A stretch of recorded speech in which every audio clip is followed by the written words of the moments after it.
tardes, queridos hermanos. El Señor les bendiga muy, muy ricamente. Es para mí un privilegio otra vez el poder estar con todos ustedes en esta tarde. Creo que vamos a tocar temas y cosas muy necesarias y muy importantes.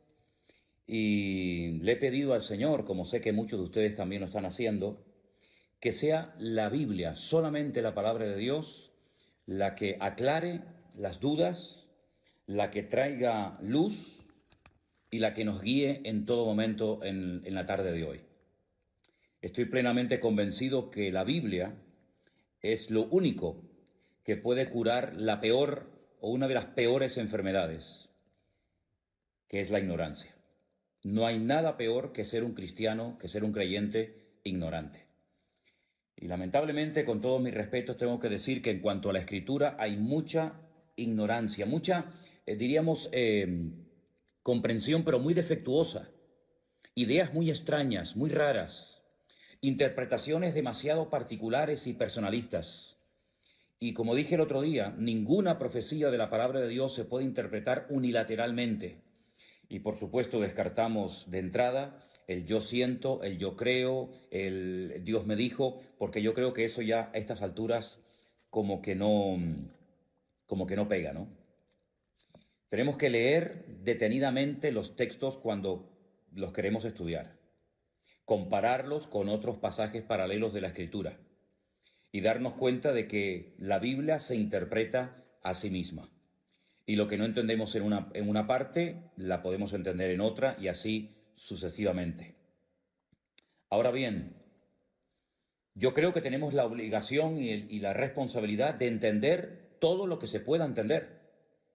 Hay cosas que lógicamente se escapan de nuestro conocimiento, pero repito, todo lo que se puede entender, creo que es nuestra obligación entenderlo. Y también creo que es nuestro deber, y por eso oramos al Señor, para que Él nos ayude a descubrir lo oculto en lo que ha sido revelado. ¿Me explico? Hay muchas cosas en la Biblia que han sido reveladas, que parece que están ocultas, que no se perciben a priori, pero que con la sabiduría, con el conocimiento, con la práctica, con la experiencia y sobre todo con la gracia de Dios, podemos llegar a descubrir muchas cosas que han permanecido ocultas, que están aparentemente ahí como escondidas, pero que cuando comenzamos a meternos en la maravillosa palabra de Dios, comenzamos a descubrir cosas realmente extraordinarias. A través de nuestro hermano Freddy, pastor en Alicante, él me comentaba, me sugería que pudiéramos hablar en esta tarde un poco acerca de la unción. Y lo vamos a hacer. Pero hoy vamos a hacer como dos bloques. Vamos a hablar acerca del tema de la unción, qué es, dónde se puede conseguir, etcétera, etcétera, para qué sirve. Pero permítame decirles que en estos días estoy recibiendo muchísimas preguntas de todas partes. Y quiero dejar algo bien claro, hermano. Mire, no voy a responder a preguntas que están claramente explicadas en la Biblia. Me explico. No quiero que primeramente me hagan una pregunta a mí de algo que está escrito en la palabra y luego vayan a la palabra. Vamos a hacerlo al revés. Vaya a la Biblia, busque en la palabra de Dios la respuesta a su pregunta y si usted lee los pasajes que yo le pido que lea y no los entiende por el motivo que sea, entonces me preguntan a mí.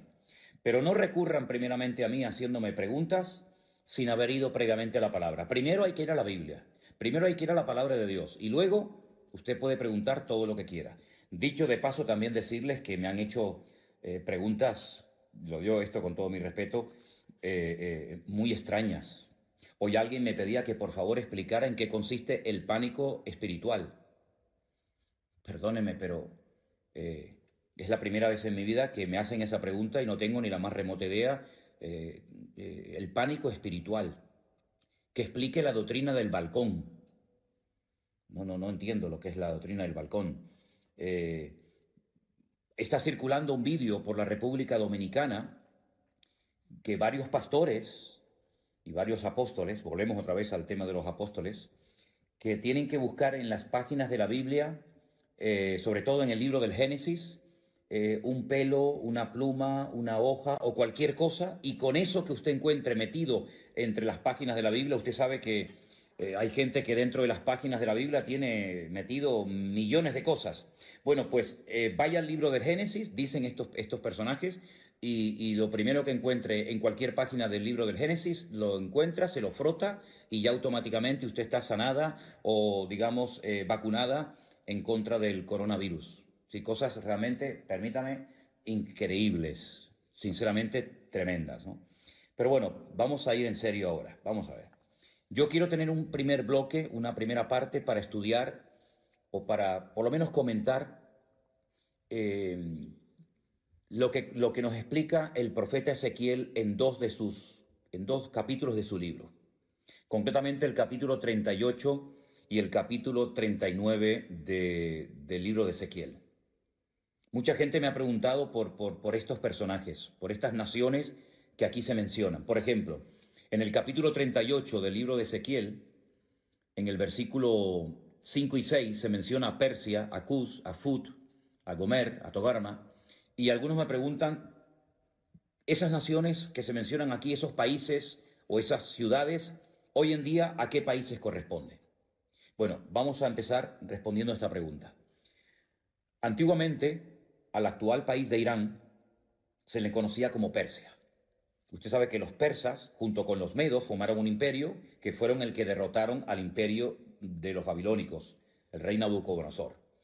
Los persas en la actualidad son los iraníes y los kurdos, que no tienen tierra, serían los medos, ¿vale? Así que ya tenemos explicada quién es Persia. Cus es Etiopía. Recuerden ustedes los cusitas. ¿Se acuerdan ustedes que había un problema porque Moisés estaba casado con una mujer cusita, con una mujer de color? Era de Etiopía. También se menciona a Fut. Fut en la Biblia es el país de Libia, ese país que está desarmado desde que murió Gaddafi. Es un país que está en constante guerra civil, pelean todos contra todos, pues Fut es Libia. Gomer, en el versículo 6, Gomer y todas sus tropas son exrepúblicas soviéticas. Y Togarma es la parte sur de Rusia.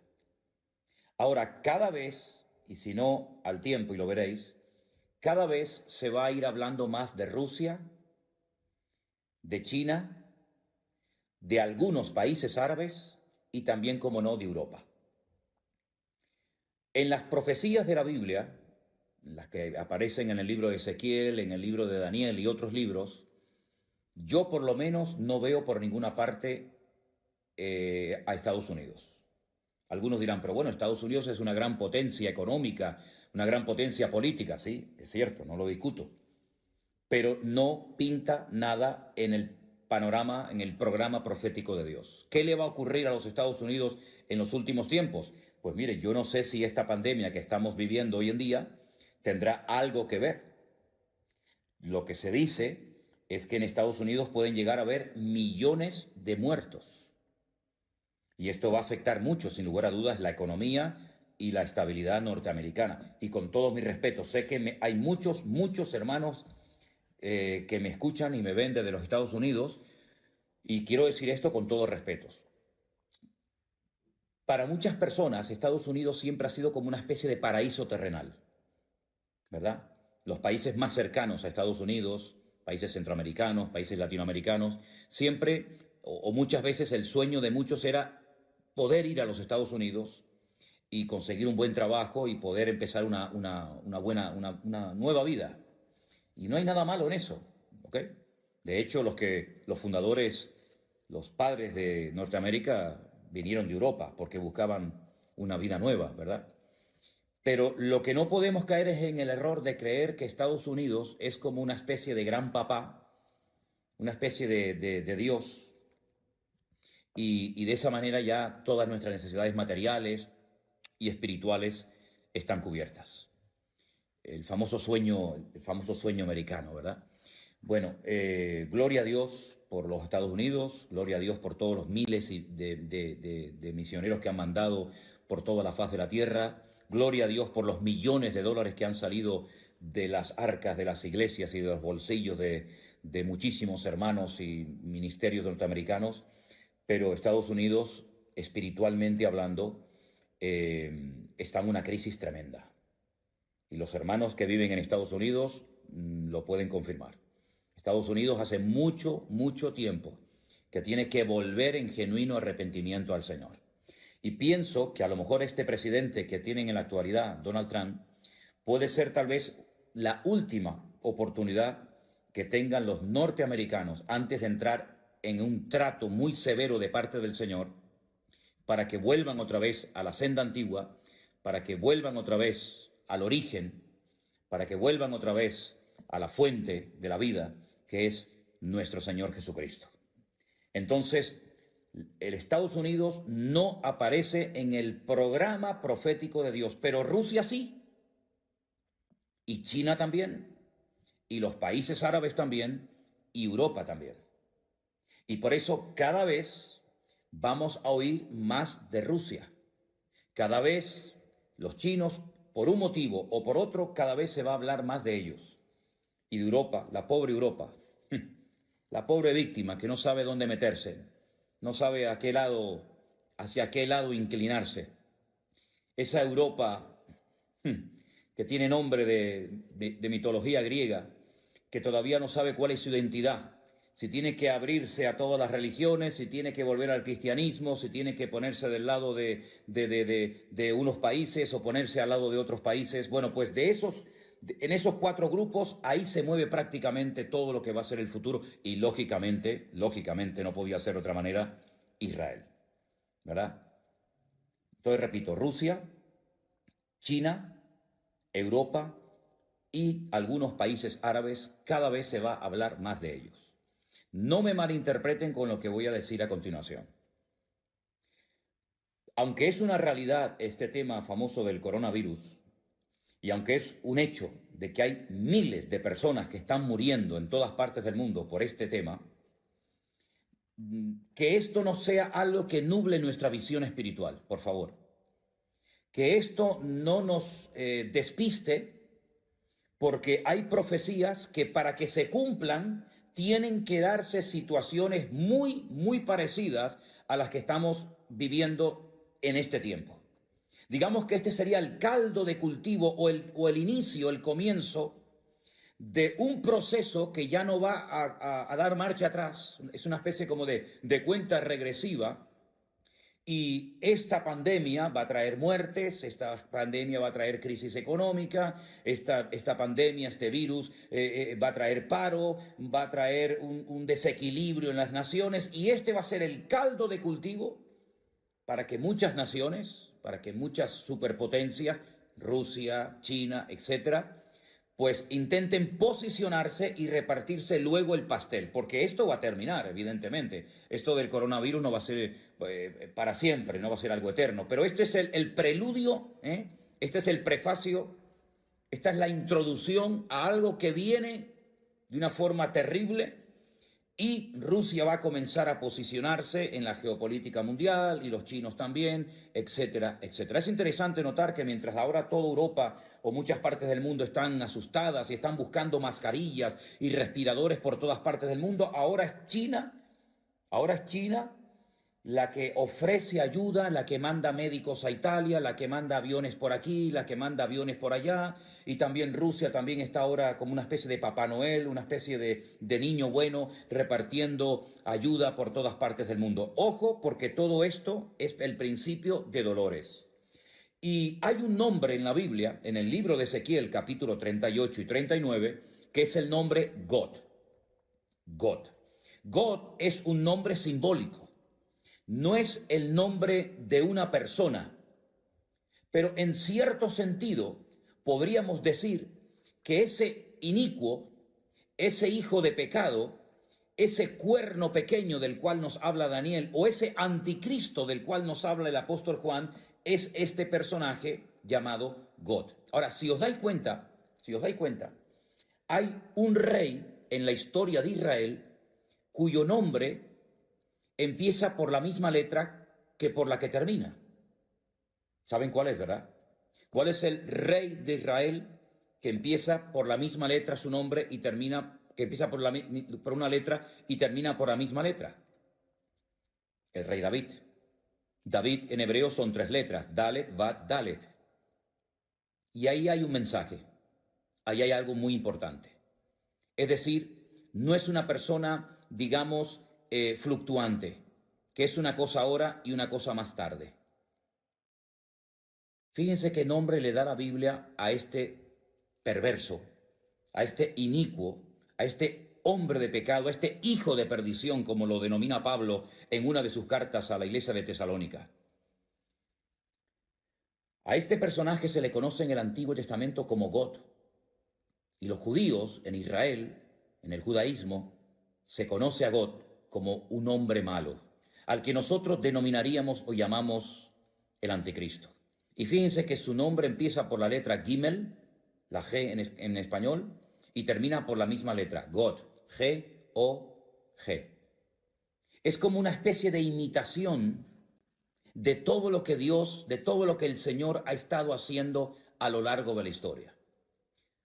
Es la última oportunidad que Satanás tendrá para poder alcanzar sus objetivos. Ahora, Satanás, por primera vez en toda la historia de la humanidad, va a ir en contra de su esencia. Porque el Señor Jesucristo dijo que Satanás es un ladrón que viene a hurtar, a matar y a destruir.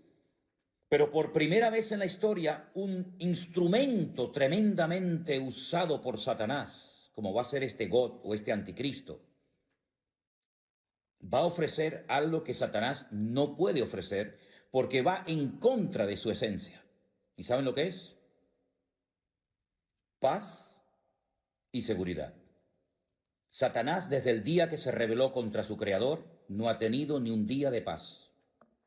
Es un ser atormentado, es un ser amargado, es un ser errante, no tiene amigos, no tiene familia, no tiene nada a lo que agarrarse. Es un ser solitario que sabe que le queda poco tiempo y a través de todas las edades ha intentado destruir, neutralizar, hacer fracasar el plan de Dios, y ahora cambia la estrategia y comienza a ofrecer a través de este personaje paz y seguridad. Ahora bien, este personaje, el anticristo, que se va a levantar en los últimos tiempos, se va a manifestar como el hombre de pecado, ofrecerá paz y seguridad, pero cuidado, es falso. Da una imagen totalmente diferente a lo que realmente es. Lo pueden ver en el libro de Apocalipsis. Su apariencia es una cosa, pero cuando habla es otra. Entonces es muy importante ver los animales de los cuales se habla en el libro de Daniel, y nos dice la Biblia que es como un león, que es como un oso, que es como un leopardo. Es una mezcla de esos imperios que nos han precedido en el pasado, pero lo que va a hacer a los 3 años y medio de su reinado, de su gobierno, va a ser una traición. Se va a volver en contra del pueblo de Israel. Pero aquí también Dios sigue dominando y controlando el orden mundial. Porque, dicho sea de paso, si os dais cuenta, cada vez esta expresión que acabo de mencionar, cada vez se está oyendo más en la televisión, en las radios. El nuevo orden mundial, el nuevo orden mundial. Todo va a cambiar. La geopolítica, la economía, etcétera. Bueno, pues esto del nuevo orden mundial no es nuevo, por lo menos para nosotros los estudiantes de la Biblia, los que creemos en el Señor. ¿Por qué? Porque evidentemente viene un nuevo orden mundial. Das en cuenta que ya, por ejemplo, uno de los grandes de Europa ya se fue. Esto era impensable hace unos años, que los ingleses decidieran marcharse de Europa, pero ya es un hecho. El famoso Brexit ha hecho que Inglaterra saliera de Europa. Ya es uno menos. Hay una serie de países en este momento en Europa que no están dispuestos a echar una mano, a ser solidarios, por ejemplo, con Italia, por ejemplo, con nosotros los españoles, por ejemplo, con Francia. Hay una tirantez, hay una división interna en la Unión Europea, que de unión no tiene nada. Y por otra parte, están ahí como esperando la oportunidad los árabes. Los árabes que van a jugar un papel fundamental en los últimos tiempos, porque los árabes tienen algo que el mundo necesita, pero se está tratando de desarrollar nuevas tecnologías, se está tratando de evitar que se dependa 100% del petróleo de los países árabes. Y ahora, por ejemplo, Estados Unidos está pensando en venderle de su petróleo al mundo.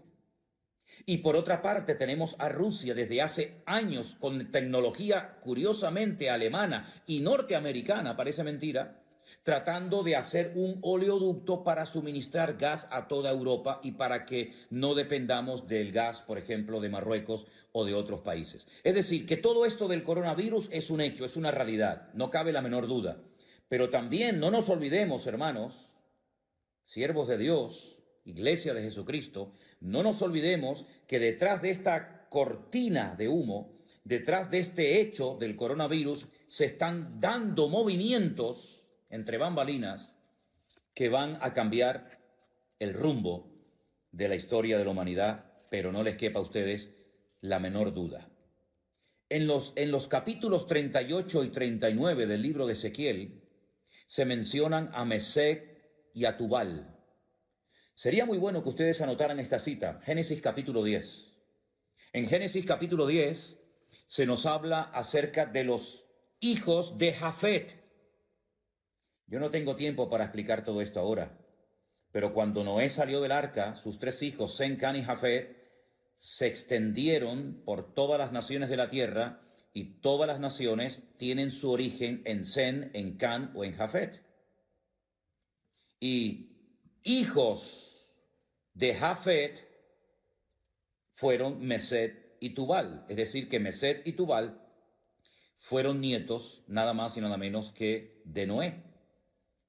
Y estos hijos de Jafet, estos nietos de Noé, sería muy interesante que ustedes vieran dónde se ubicaron, dónde comenzaron a reproducirse, qué países del mundo comenzaron a poblar, de tal manera que de esas regiones en los últimos tiempos se levantarán ejércitos tremendamente poderosos y armados hasta los dientes y que van a ser llevados, escuche bien esto, van a ser llevados por Dios hasta Israel para que allí conozcan el poder de Dios. Es decir, Dios nunca ha perdido el control de las naciones, ni del mundo. Dios es soberano y Dios sabe cuándo y cómo y dónde mover a los líderes, a las naciones, a los ejércitos, etcétera, etcétera. Y es Dios el que lleva a Gog hasta la tierra de Israel y dice que allí es donde muere. Permítame leerles Ezequiel capítulo 39, versículo 11, para los que tienen su Biblia abierta. En aquel tiempo yo daré a Gog lugar para sepultura, allí, en Israel. Allí es donde será enterrado Gog, en el valle de los que pasan al oriente, al mar, y dice que en aquel lugar enterrarán a Gog y a toda la multitud que viene con él. Y aquel lugar será llamado el Valle de la Multitud de Gog. Es muy interesante que aún esta batalla, esta famosa batalla de Armagedón, aún no se ha llevado a cabo, y ya el Señor nos dice de antemano a través del profeta Ezequiel dónde va a ser enterrado Gog. Una vez hablando con unos rabinos en Jerusalén, salió este tema, el tema de Gog, de Magog, de Mesec, de Tubal, porque Magog es la tierra, ¿vale? Magog es la tierra sobre la cual reina Gog, ¿bien? Y Mesec y Tubal son, digamos, regiones satélites, antiguas hijas de la Unión Soviética, que se volverán a unir en los últimos tiempos y, capitaneados por Rusia y por otros ejércitos, atacarán al pueblo de Israel desde el norte, dice la Biblia. El peor enemigo de Israel está en el norte. Cojan un mapa cuando puedan y tracen una línea recta desde Jerusalén hacia arriba y van a llegar derecho a Moscú. en línea recta, sin desviarse ni a derecha ni a izquierda, de Jerusalén hacia arriba, cruzan todo lo que son los altos del Golán, atraviesan Siria, pasan por Turquía y a continuación arriba, directamente, justo al norte, Moscú, la capital de Rusia.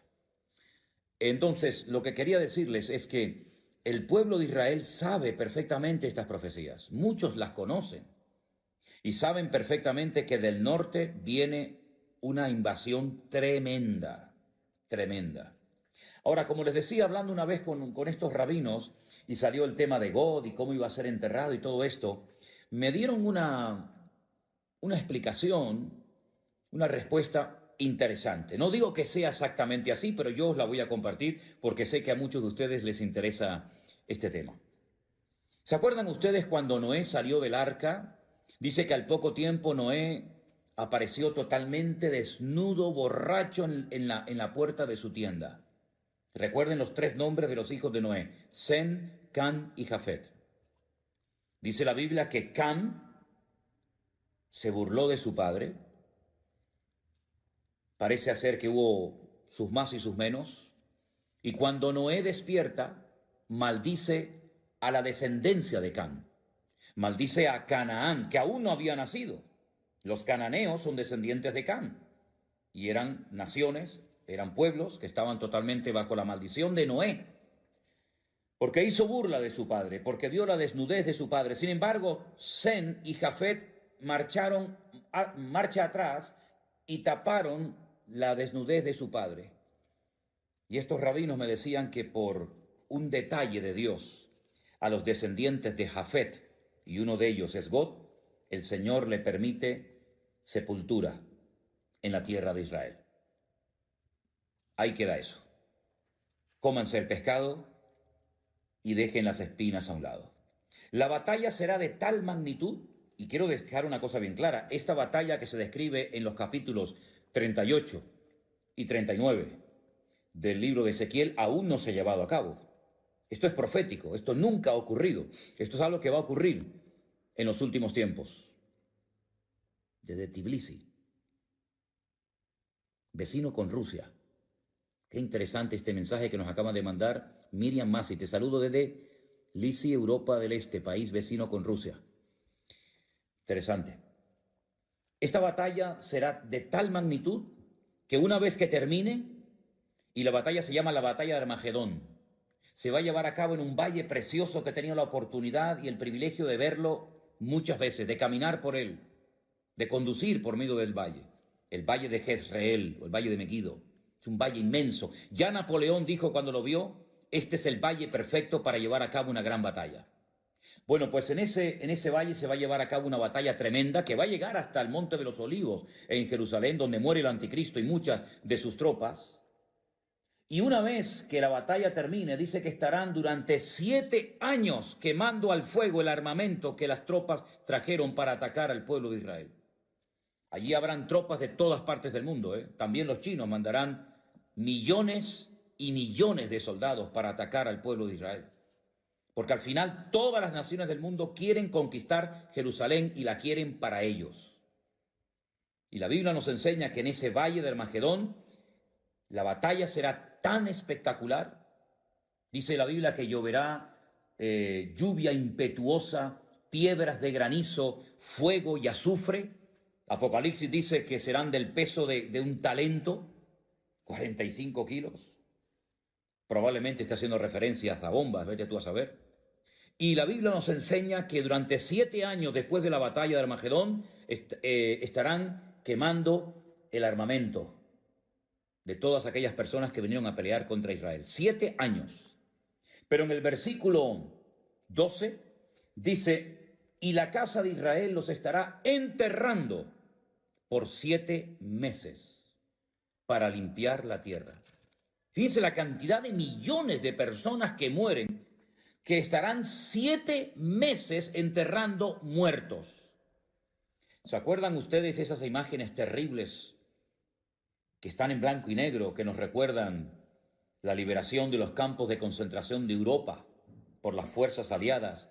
Cómo se veían unos bulldozers, cómo se veían unos tractores enormes arrastrando multitudes y multitudes de cadáveres para echarlos en fosas comunes. Miles y miles de judíos que fueron enterrados como si fueran animales, sin ningún respeto, sin ningún honor, que fueron enterrados multitudes. Pues durante 7 meses, y la Biblia no miente, la Biblia dice la verdad, durante 7 meses estarán enterrando los cadáveres de los soldados que fueron a pelear contra el pueblo de Israel. Porque en esa batalla todas las naciones de la tierra sabrán que el Dios Todopoderoso es el Dios de Abraham, el Dios de Isaac y el Dios de Jacob. Los enterrarán todo el pueblo de la tierra y será para ellos célebre ese día. Tomarán hombres a jornal, versículo 14, para que vayan por todo el país para enterrar a los que queden sobre la faz de la tierra, para limpiarla, y al fin de 7 meses se hará el reconocimiento. Pasarán los que irán por el país, y el que vea huesos de algún hombre pondrá junto a ellos una señal para que los entierren, para que entierren los sepultureros en el valle de Amón-Gad. Esta sería una tercera guerra mundial terrible, brutal. Y les digo algo más. Estamos viendo cómo todas las naciones de la tierra están siendo afectadas, están siendo atacadas por un enemigo invisible, por un pequeño virus que mata. Pues miren lo que dice el capítulo 14 del profeta Isaías. Capítulo 14 del profeta Isaías. Dice, esta será la plaga. Qué curioso, ¿eh? Estamos en medio de una plaga. Pero es que hay otra plaga en el futuro, diferente a la que estamos viviendo ahora. Y esto es simplemente, como dije el otro día, un pequeño botón de muestra, un anticipo, un prefacio de lo que viene. Esta será la plaga con la que Dios herirá a todos los pueblos, habla en plural, que pelearon contra Jerusalén. Escuchen, la carne de ellos se corromperá estando ellos sobre sus pies, y se consumirán en las cuencas sus ojos, y la lengua se les deshará en su boca. Zacarías capítulo 14, verso 12, versículo 13. Y acontecerá en aquel día que habrá entre ellos gran pánico enviado por el Señor. Trabará cada uno de la mano a su compañero y levantará su mano contra la mano de su compañero. Se matarán entre ellos, van a pelear contra Jerusalén, van a querer destruir a Israel y al final se terminan matando y peleando entre ellos. Y no es la primera vez que esto pasa, porque en el Antiguo Testamento, en la Tanaj, sabéis perfectamente que esto ya pasó en otras ocasiones. Todos los que sobrevivan de las naciones tendrán que venir a Jerusalén cada año para adorar al Rey, al Señor de los ejércitos, y a celebrar la fiesta de los tabernáculos. Pero fíjense cómo esta plaga afectará tanto a bestias como a seres humanos y morirán millones y millones de personas. 7 meses enterrando cadáveres, 7 meses enterrando muertes. Todo esto lo pueden leer ustedes en Zacarías capítulo 14, en Ezequiel capítulo 38 y capítulo 39. Pero para terminar este bloque, permítame llevarles al libro del Apocalipsis, último libro de la Biblia, al capítulo 20. Ha habido una gran batalla, la batalla de Armagedón, una batalla donde han muerto millones de seres humanos. El Señor viene, establece su reino en Jerusalén por 1000 años, y después de los 1000 años, Satanás, que ha estado durante todo este tiempo atado, privado de libertad, sin poder hacer absolutamente nada, pues dice en el capítulo 20, que habla acerca del tema del milenio, en el versículo 7, cuando los 1000 años se cumplan, Satanás será suelto de su prisión y saldrá a engañar a las naciones que están en los 4 ángulos de la tierra. Y otra vez menciona a Gog, a Magog, a fin de reunirlos para la batalla, el número de los cuales es como la arena del mar. Es decir, no han aprendido la lección. El hombre no termina de aprender del pasado, vuelve siempre a cometer los mismos errores. Han visto una batalla tremenda donde han muerto millones y millones de seres humanos, donde han estado 7 años quemando al fuego el armamento, donde han estado meses enterrando cadáveres, donde la sangre dice que ha llegado hasta la altura de los frenos de los caballos, por poner un ejemplo. Terrible. Ríos de sangre. Es como un lagar donde Dios derrama su ira contra las naciones que vienen a atacar a Israel. Comienza el milenio, está el Señor Jesucristo, subimos a Jerusalén a adorarle, estamos allí con Él, vemos su gloria, vemos su imperio, vemos su dominio y su autoridad, sueltan al diablo y vuelven otra vez a juntarse las naciones para atacar otra vez al campamento de Dios. El hombre no termina de aprender. Aprenderán las naciones, aprenderán estos políticos que tenemos, las lecciones que nos está dando la historia, el mensaje que le está transmitiendo Dios a la humanidad a través de esta pandemia. En fin, ustedes saben perfectamente la respuesta. Pasamos a otro tema. La unción. ¿Qué es la unción? La Biblia nos enseña que los reyes, antes de poder gobernar, tenían que ser ungidos, ¿verdad? Vemos, por ejemplo, por poner un ejemplo, vemos a Samuel yendo a Belén de Judea, a la casa de un tal Isaí, para ungir con un aceite especial, el aceite de la unción, como se dice en Éxodo 25:6. Voy a dar una serie de versículos, los que están tomando nota, este es el primero, Éxodo 25:6. El aceite de la unción se preparaba con unas especies muy especiales. El aceite de la unción no se podía utilizar para otras cosas más que para ungir, ¿vale? Y allí en el libro de Éxodo, capítulo 25:6, se habla del aceite de la unción, y también en el libro de Levítico se nos dice un poco de su elaboración, de cómo se preparaba. Vemos en el libro de los Salmos, yo voy a dar el versículo y no puedo leer todos los textos porque si no esto sería interminable. En el Salmo 89:20 dice que el Señor ungió a David para ser rey de Israel. También a otros, ¿no? Pero concretamente el Salmo 89 es el salmo donde encontramos el pacto que hace Dios con David, y en ese pacto incluía una unción especial para ser rey de las 12 tribus de Israel, ¿vale? La palabra Mashiach, ungido, no es un nombre propio, como puede ser Antonio, Tomás, Santiago, Ricardo, Alberto, Manuel, sino que es un título, no, más que un título, es algo que se hacía sobre las personas, sobre algunos objetos, para consagrarlos para un servicio especial. Se ungían a los reyes, se ungían a los profetas, se ungían a personas para una función específica. El rey de Israel era el ungido del Señor. Ahora, esa unción, ese respaldo divino que se representaba derramando un aceite que se preparaba especialmente sobre la cabeza, sobre las vestiduras. Por ejemplo, en el Salmo 133 nos habla de la unción que se derramó sobre Aarón como sumo sacerdote en el tiempo de Moisés en el desierto, en el tabernáculo, ¿verdad? Esa unción, ese acto de Dios de respaldar a un hombre, de respaldar a una persona para ser rey, para ser sacerdote, para ser profeta o para una función en específica, esa unción, ese respaldo de Dios también se menciona en el Nuevo Testamento.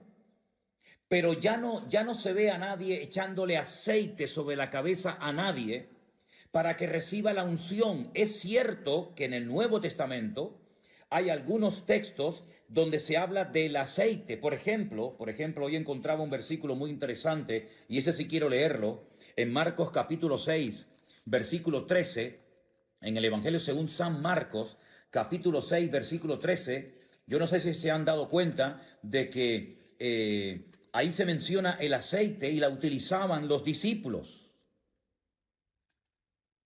Dice que echaban fuera demonios los discípulos, y ungían, derramaban aceite a muchos enfermos y los sanaban. Hay un momento en el que los discípulos les ponían aceite a los enfermos y eran sanados. Y Santiago en su epístola nos dice que está alguno enfermo, llame a los ancianos de la iglesia para que vayan, lo unjan con aceite, y verdad. Entonces vemos que es algo también del Nuevo Testamento, pero no se utiliza en el Nuevo Testamento el aceite para ungir a un pastor, o para ungir a un diácono, o para ungir a una persona para que haga una función específica en el cuerpo de Cristo, es decir, en la iglesia. No, eso no se ve en el Nuevo Testamento. Ahora, sin embargo, el Señor Jesucristo dice en el Evangelio según San Lucas que Él fue ungido para dar buenas nuevas a los pobres. ¿Quién ungió? ¿Quién ungió al Hijo de Dios, al Señor Jesucristo, para el ministerio espectacular que tuvo durante su existencia? Hay dos versículos muy interesantes que me gustaría que leyéramos. Uno se encuentra en Hechos capítulo 4, versículo 27.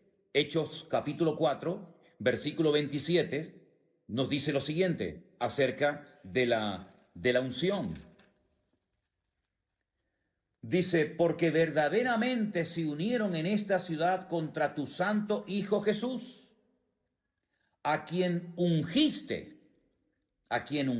Herodes y Poncio Pilato, con los gentiles y con el pueblo de Israel. Es decir, Pedro hablando, dando una explicación coherente a los que allí estaban pidiéndole explicaciones acerca de cosas que estaban sucediendo en aquellos tiempos en la iglesia primitiva, dice que Dios ungió a nuestro Señor Jesucristo.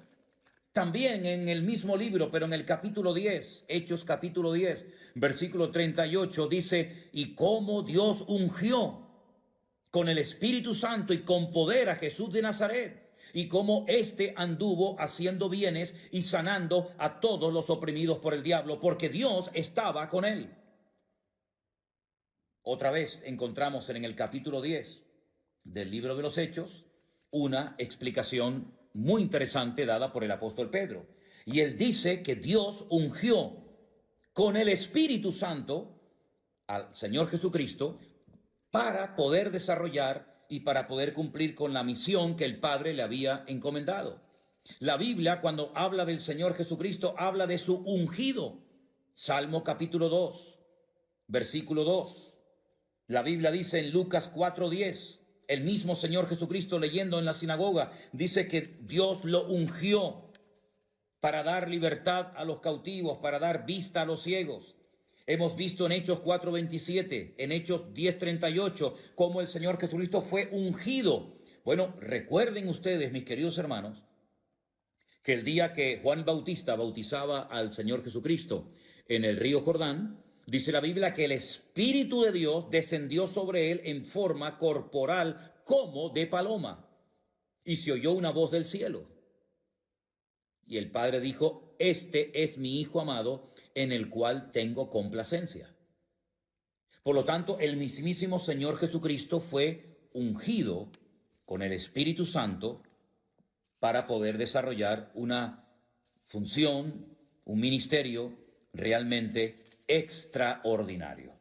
Ahora bien, hoy en día, sobre todo en ciertos y determinados círculos evangélicos, vuelvo otra vez a decir lo mismo, es que conozco muy bien ese terreno, conozco muy bien ese ambiente, porque me crié y estuve muchos años en él, y sé que el tema de la unción es un tema que se ha sacado totalmente de contexto. Y entonces incluso he estado en culto donde se le echaba litros, botellas de aceite sobre la cabeza a la gente para que recibieran la unción de Dios.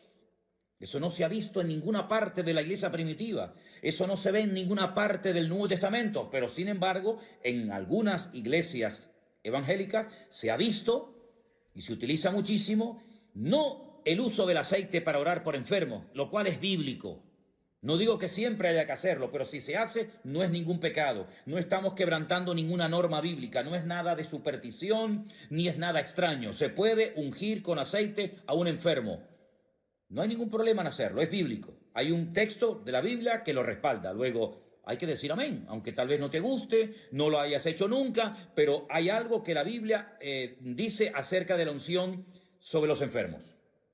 Pero en ningún momento encontramos en la Biblia a pastores, a apóstoles, a discípulos echando botellas y botellas, litros y litros de jarra y de aceite sobre la gente para que reciban la unción. Eso no es bíblico, eso no es correcto, eso no es de Dios. Eso es un disparate, eso es un invento de los hombres y la gente en su ignorancia, que es una de las peores enfermedades que tiene la iglesia, lamentablemente, y espero que se vaya sanando la iglesia con el bálsamo de la palabra de Dios, con el conocimiento de Dios. Espero que nos demos cuenta de que yo no tengo que ir a un altar para que un ungido me unja con aceite para recibir la unción del Espíritu Santo. Eso es un disparate. La unción no la da un hombre. La unción, el respaldo, lo da el Señor. Lo que pasa es que hay algunas personas que, como no tienen el respaldo de Dios, tienen que buscar el respaldo y la unción del hombre. Pero dice la Biblia, y vamos a leerlo, en 2 de Corintios, capítulo 1, versículo 21, repito, 2 de Corintios, capítulo 1, versículo 21, algo muy interesante referente a esto que estamos hablando en esta tarde. Dice, Él es el que nos confirma con vosotros en Cristo, y el que nos ungió es Dios. Eso lo dice la Biblia. Todas las Biblias del mundo dice que quien nos ungió es Dios. 2 de Corintios, capítulo 1, versículo 21. ¿Qué les parece? La Biblia dice que nosotros tenemos, ya es un hecho, es una realidad. Tenemos la unción de Dios en nuestra vida. Y como siempre digo, vamos a la Biblia. Vamos a la palabra. Primera de Juan, capítulo 2, versículo 20. Y dice así la palabra del Señor. Pero vosotros tenéis la unción del Santo. Vosotros tenéis la unción del Santo. Más adelante en el versículo 27 dice, pero la unción que vosotros recibisteis de Él, permanece en vosotros, y no tenéis necesidad de que nadie os enseñe, así como la unción misma os enseña todas las cosas. Y es verdadera y no es mentira. Así que, queridos hermanos y amigos, la unción de Dios se manifiesta de muchas formas. Evidentemente, no todo el mundo ha recibido la misma capacidad. Cambiemos, si quieren, la palabra unción por la palabra capacidad y así nos entendemos todos mejor, ¿les parece? Dios ha capacitado a unos para la enseñanza. Dios ha capacitado a otros para el evangelismo. Dios ha capacitado y ungido a unos para la música, a otros para cualquier otro ministerio. Pero todo creyente tiene el Espíritu Santo en su corazón. Ahora, yo sé que en algunos círculos evangélicos y sobre todo en algunas denominaciones, incluso en la denominación en la que yo me convertí, y lo voy a decir, las Asambleas de Dios. En las Asambleas de Dios se nos enseñaba que el que no hablaba en lenguas no tenía el Espíritu Santo con él. Claro, yo me crié en esa denominación, yo me convertí en una iglesia de las Asambleas de Dios y se nos enseñaba hasta la saciedad que los pentecostales tenían el Espíritu Santo y los que no eran pentecostales, es decir, los que no habían hablado en lenguas, no tenían el Espíritu Santo. Y lo creíamos, porque así nos lo decían. Y nosotros teníamos el evangelio completo. El evangelio completo. Los demás tenían un evangelio pero incompleto. Nosotros teníamos la bombilla de 100 vatios, los demás de 25. Y crecimos con esa idea falsa, con ese orgullo denominacional que no es de Dios.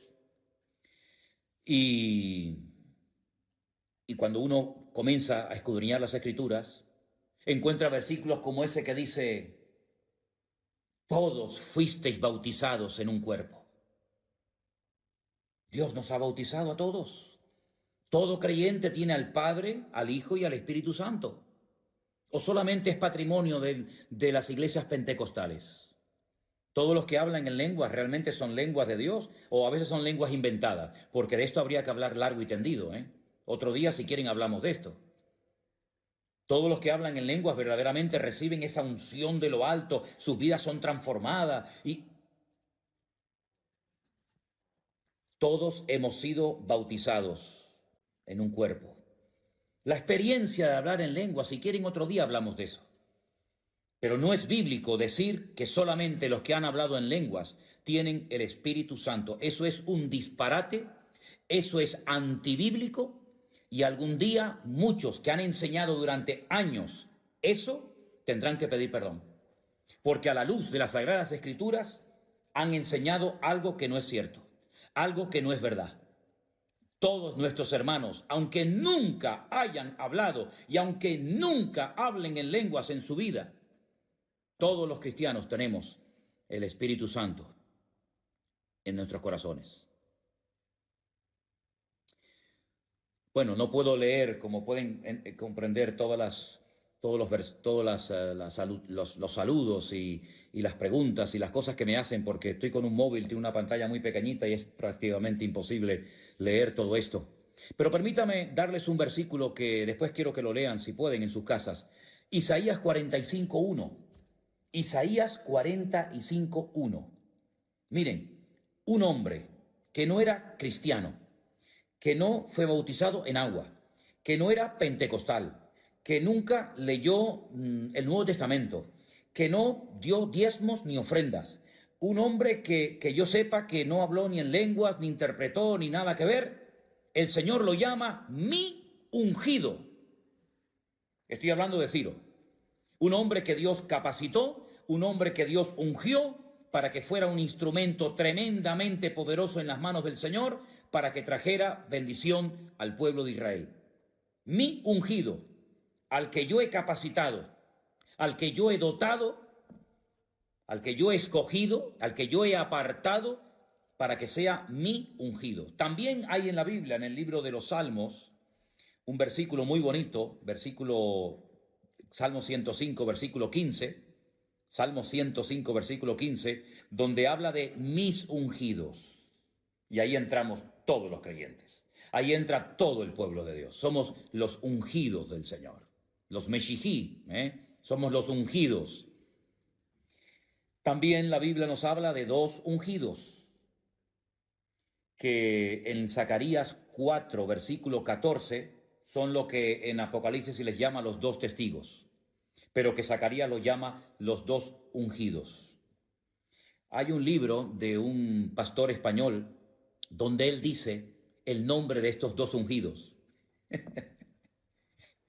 Ha tenido una revelación sobrenatural. Nadie sabe, ni siquiera los autores de la Biblia, ni Juan, ni Pablo, ni Santiago, ni Tomás, nadie sabe en la Biblia quiénes eran, cómo se llamaban estos dos ungidos, pero en ese libro que yo tengo en mi casa dice, los dos ungidos son fulanito y menganito. Punto. Interesante, ¿no? Por supuesto. Bueno, y también quiero leerles un versículo muy bonito del Evangelio de Lucas, capítulo 2, el versículo 26, donde hay unas palabras muy bonitas para que veáis una vez más cómo el ungido por antonomasia, el ungido de Dios, en singular, fue sin lugar a dudas el Señor Jesucristo. Yo les he dado versículos del libro de los Hechos, le he dado algunos textos en esta tarde de Lucas, pero miren qué versículo tan bonito de Lucas 4:18, donde el hombre que está orando, teniendo en sus brazos al Señor Jesucristo, pues Lucas 2:26, perdón, discúlpeme, Lucas 2:26, dice unas palabras muy interesantes y dice así: esto fue el día que los padres del Señor Jesucristo lo llevaron para ser presentado en el templo, ¿vale? Y entonces dice en el versículo 26, le había sido revelado por el Espíritu Santo a este hombre, a Simeón, le había sido revelado por el Espíritu Santo que estaba sobre él, que no vería la muerte antes que viese al ungido del Señor. ¿Y quién es el ungido del Señor? el Señor Jesucristo, que en ese momento era un niño. Pero entonces él dice, cuando los padres del niño lo trajeron al templo para hacer por él conforme al rito de la ley, él lo tomó en brazos y bendijo a Dios, dijo, ahora Señor, despides a tu siervo en paz conforme a tu palabra, porque han visto mis ojos tu salvación. El Señor le había revelado a Simeón que él vería al ungido, al escogido de Dios, al Mesías, Mashiach. Por eso él se llama Yeshua HaMashiach. Mashiach no es un nombre, es la capacitación sobrenatural de Dios para poder ejercer la función a la cual Dios nos ha llamado. Pero todo creyente tiene la unción de Dios. Eso lo dice la Biblia. Todo creyente tiene la unción del Santo. Todo creyente tiene al Espíritu Santo morando en su corazón. Así que vamos a ponernos ya los pantalones largos, vamos a dejar de ser niños fluctuantes y niños ignorantes y vamos a dejar de ir a un lugar para que me unjan y vamos a dejar de pasar al frente de la plataforma para que el pastor me ponga las manos y me transmita su unción. Pero ¿en qué país vivimos? Vamos a ser serios, vamos a ser ya maduros. Una vez fui a una congregación, bueno, en varias ocasiones me ha pasado, pero recuerdo una aquí en Tenerife, un día en una reunión se me acercaba un hombre y no hacía más que acercarse a mí y me le quedé mirando y le dije, ¿qué le pasa? ¿Usted qué quiere? Y me dice, es que yo quiero que me traspases tu unción. ¿Qué cosa es esa? Claro, es que se van al Antiguo Testamento y ven cómo Eliseo le pidió al profeta Elías la doble unción que vino sobre él. Sí, pero no fue porque tocó un botón. Lean todo el proceso, lean sobre todo los lugares a los que llevó el profeta Elías a Eliseo antes de recibir la unción. Y le dijo, lo que estás pidiendo es algo muy difícil de conseguir.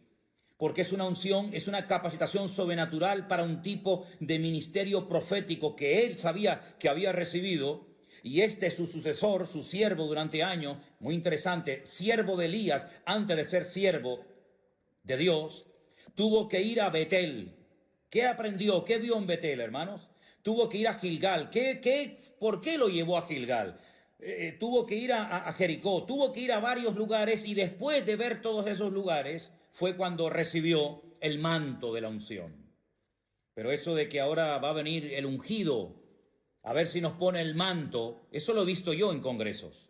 Eso se ha promocionado mucho en congresos, por lo menos en España, yo no sé en otros países, pero en España yo he ido a congresos porque como fulanito de tal tenía una unción espectacular, que yo no digo que no la tuviera, pues vamos a que nos traspase el manto de la unción. Eso suena muy bonito, pero eso, discúlpeme, no funciona así. Eso no funciona así. Más oración, más búsqueda de Dios, más conocimiento bíblico y vamos a dejarnos de jugar, que ya es tiempo de madurar. Ya es tiempo de ir hacia adelante y agradar a Dios, buscar más en Dios. Si hubiéramos buscado más en el Señor lo que tantos han buscado en el hombre, pues otro gallo cantaría. A ver, ni pasar por el talit. No, claro, por supuesto. Vamos a ver, hermanos, en el libro del pastor sacó conocimiento de la Biblia muchas horas. Bueno, créanme que me resulta imposible leer todos los mensajes porque entran tan rápido uno detrás de otro que ya después lo leeré con detenimiento. Hermanos, vamos a terminar este tiempo con oración. Hemos tenido hoy como dos bloques separados, hemos hablado de dos temas diferentes. Hemos hablado de God, Magog, Mesec, Tubal. Hemos hablado de los capítulos 38 y 39 de Ezequiel.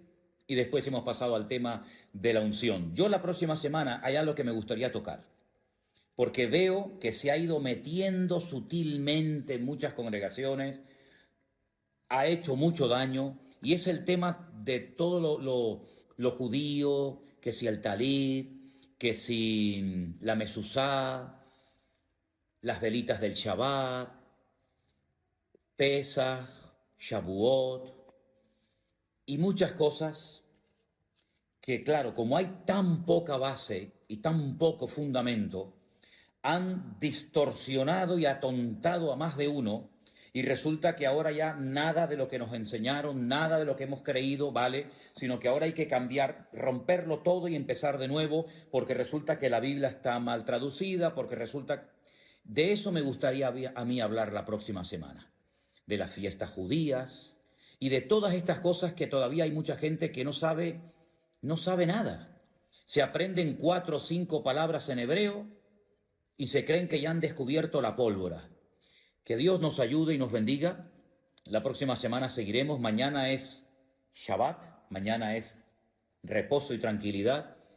Y el domingo, Dios mediante, estaremos retransmitiendo desde Santa Cruz, nuestra iglesia en Santa Cruz, Vida Nueva, el culto en directo. Vamos a participar de la Santa Cena. Yo les he pedido a los judaizantes, ¿sí? Yo les he pedido a los hermanos de nuestra congregación que estén preparados, se los recuerdo a través de aquí del Facebook, que estéis preparados con vuestra copita de mosto, de vino, de trozo de pan, para que podamos participar juntos de la mesa del Señor. Gracias a todos ustedes por haber estado con nosotros. Gracias de todo corazón a las personas que están colaborando de una manera desinteresada para sostener el ministerio, para sostener la obra. Que Dios les bendiga. A todos les mando un gran saludo. Ahora, después de cortar esta emisión, estaré leyendo y leyendo y leyendo y leyendo la cantidad de mensajes que ustedes me han mandado, porque han sido muchísimos. Espero poder leerlos todos. Sigan orando por nosotros, como nosotros estamos orando por ustedes. Que la paz del Señor esté con vosotros y Shabbat Shalom para todos.